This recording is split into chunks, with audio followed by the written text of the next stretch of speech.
समस्त मिथिलावासी के हमर प्रणाम। हम श्री दीपा और अहाँ सब गोटा के स्वागत कर रहल छी अपन आइ के वीडियो में। शुभ भोर। पूर्णिमा के पहिल सोमवारी के अहाँ सब गोटा के शुभकामना। जेना कहने रही जे सोम दिन से लंच बॉक्स सीरीज चालू करब, ताहि हेतु देखियो आइ के वीडियो बना रहल छी। और ई छला काबली चना जे हम एक दिन पहले फुला देने रही, और संग में पनीर के छला थोड़े टुकड़ी। ई दुनू जे छै से एखन हमरा चाही मेनली। तकर बाद जे भी वेजिटेबल अहाँके यूज के बाद शिमला मिर्च, गाजर, ओ सब एहिमे इस्तेमाल कऽ सकै छी। लेकिन हमरा लग एखन शिमला मिर्च सब खत्म छलै, सिर्फ छलै बचल, किछो नहीं छलै, सिर्फ प्याज छलै। तऽ हम जे छै से सिर्फ प्याज यूज करबै। और हम अलग अलग दिन अलग अलग सेहो ट्राई करै छी। तऽ हम सोचलहुँ चलू आइ किछु सिर्फ ऑनियनवला बनाबै छी। तऽ ओहिमे जे छै से एहिठमन पनीरके हम मैश कऽ कऽ साइडमे राखि देलिए है। और टिफिन दुनू निकालि लेलहुँ हेँ। अंशके एकटा टिफिनमे फ्रूट रहै छै ने, दोसर टिफिनमे मेन लंच रहै छै। तऽ आइ हुनका इच्छा छलनि हेँ कीवी लऽ जाके, तऽ हम फ्लिपकार्ट मिनटसँ काल्हि खुनी रातिमे जे छै कीवी मंगा लेने रही। और एहिठमन जे देखियौ एकरा हम उसैन लेलिए काबुली चनाके हल्का सा नून दऽ कऽ।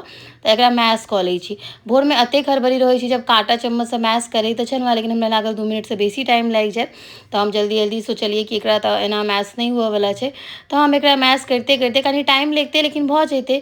तऽ हम फटाफटसँ सोचलहुँ जे किया नहि एकरा मिक्सर जारमे डालि दै छियै।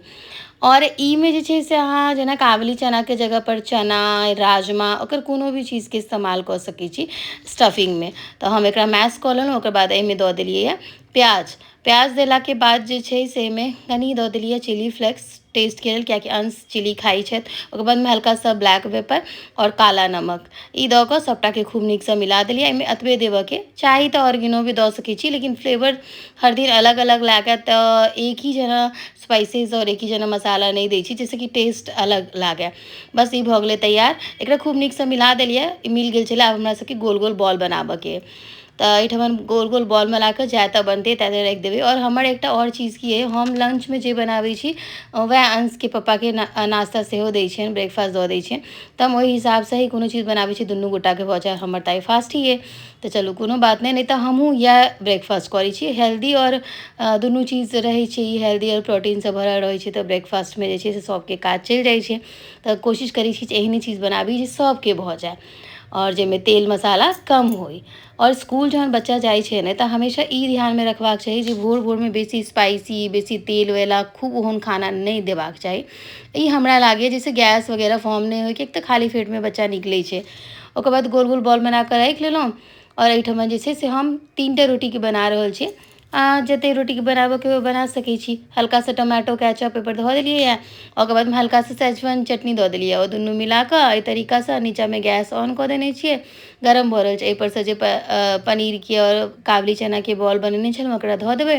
नीचाँ हल्का सा बटर दऽ देलिए। आब एकरा उल्टा दै छियै।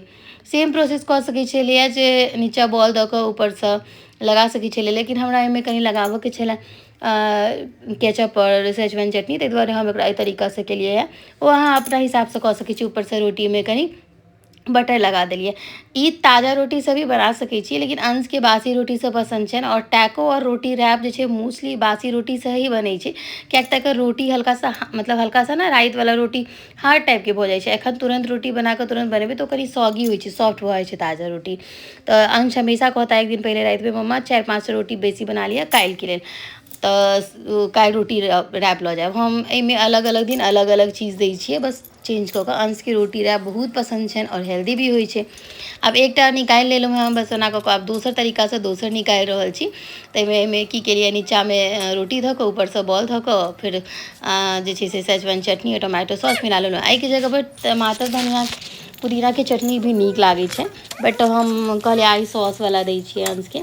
बस ऊपर नीचाँ हल्का सा बटर लगा कऽ उल्टा पुल्टा कऽ सेक लेबै। ई ना एतेक क्रंची बनि जाइ छै बटर लगा कऽ सेकलासँ। और ओकरा बीचसँ देखियौ कतेक आसानीसँ छुरीसँ कटा जा रहल छै, कटा जाइ छै। ओकरा काटि कऽ बस टुकड़ी टुकड़ी कऽ कऽ अहाँ सेहो राखि सकै छी।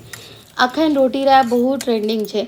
और हालांकि रोटीमे कोनो चीज़ रैप कऽ कऽ देलासँ अंश आसानीसँ खा लै छथिन। हुनका तरकारी रोटी, भुजिया रोटी एना लऽ जेनाइ पसन्द नहीं छै। ई हमरा लेल बहुत आसान होइए। हेल्दी और टेस्टसँ भरल, प्रोटीनसँ भरल, बच्चासभ आसानीसँ खा लै छै। मोस्ट ऑफ द बच्चाके नीक लागै छै। अहाँ की देलिए टिफिनमे जरूर कहब। हमारा टिफिन क्या है? टैको। हाँ, थैंक यू। बाय। भाई अरे मेरा पानी, ये तो बहुत जरूरी।